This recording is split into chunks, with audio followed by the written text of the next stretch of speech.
Uma outra coisa que é, me chamou muita atenção nessa trajetória foi a questão do anjo da guarda, né? Eu via meus pais falando de anjo da guarda e tal, mas eu só tive uma experiência de fato de contato com o anjo da guarda em momentos de perigo.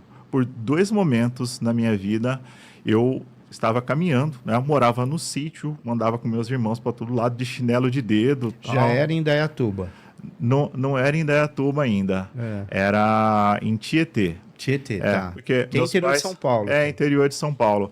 Meus pais eles se conheceram aqui em São Paulo e decidiram mudar para o interior. Então eles foram para Tietê, a gente ficou poucos anos, depois a gente se mudou para Indaiatuba, que foi lá que a gente passou a vida toda. E por duas vezes, caminhando no meio do mato, brincando ali assim, minha perna trava. Eu tento pisar assim, minha perna não vai. Eu olho para o chão, tem uma cobra pronta para dar o bote. Por duas vezes isso aconteceu. E aí, nesse momento, eu olhei para o chão assim, vi por que minha perna travou, voltei para trás e a cobra saiu. Né? Um ano depois aconteceu a mesma coisa em outro lugar, tal, mas minha perna travou. Eu falei, nossa, anjo da guarda existe e ele está me ajudando aqui, porque a sensação é não conseguia mexer a minha perna e estava assim, minha perna estava aqui e a cobra aqui pronta para dar o bote. Então foi uma prova ali de que existia uma proteção, de que existia alguma energia para me ajudar naquele momento. Né? Tá. E os seus pais, como que é a origem? É uma família cristã? É uma família que já vem com alguma orientação religiosa e passa isso para vocês, filhos, ou não?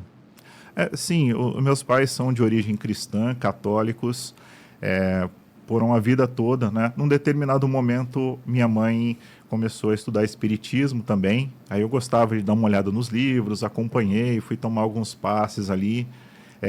Estudei um pouco também o espiritismo quando bem jovem mesmo, né? Mas depois eu entendi que não era aquilo que não era aquilo, não encaixava, né? Apesar de dela gostar e as palestras eram legais, mas eu sentia que tinha alguma coisa, né? Então, nesses primeiros anos, eu me sentia bastante incomodado. Alguma coisa, eu tinha que encontrar alguma coisa que eu não sabia o que era.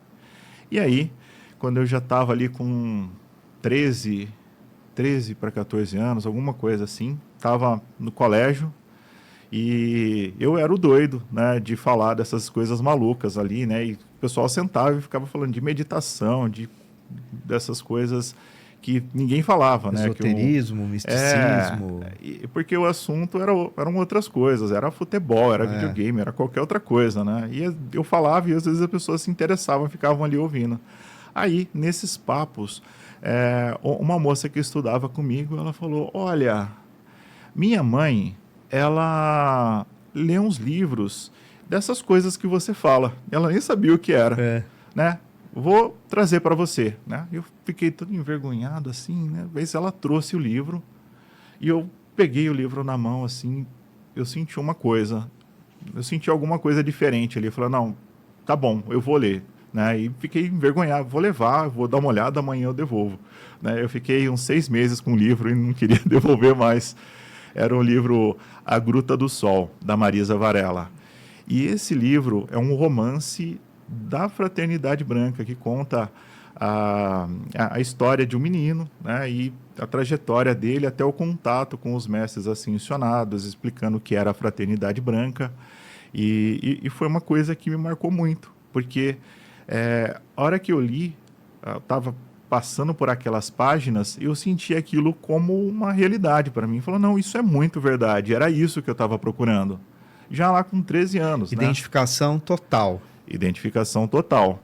Era uma coisa muito especial.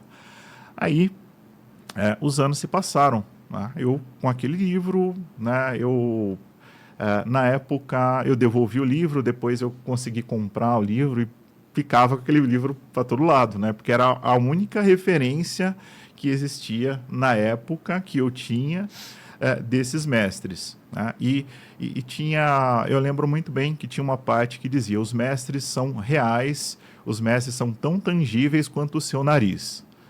né? E eu fiquei com aquilo na cabeça. Falar, bom, mas se isso é verdade, eu preciso entender como que é, né? Como que acontece isso?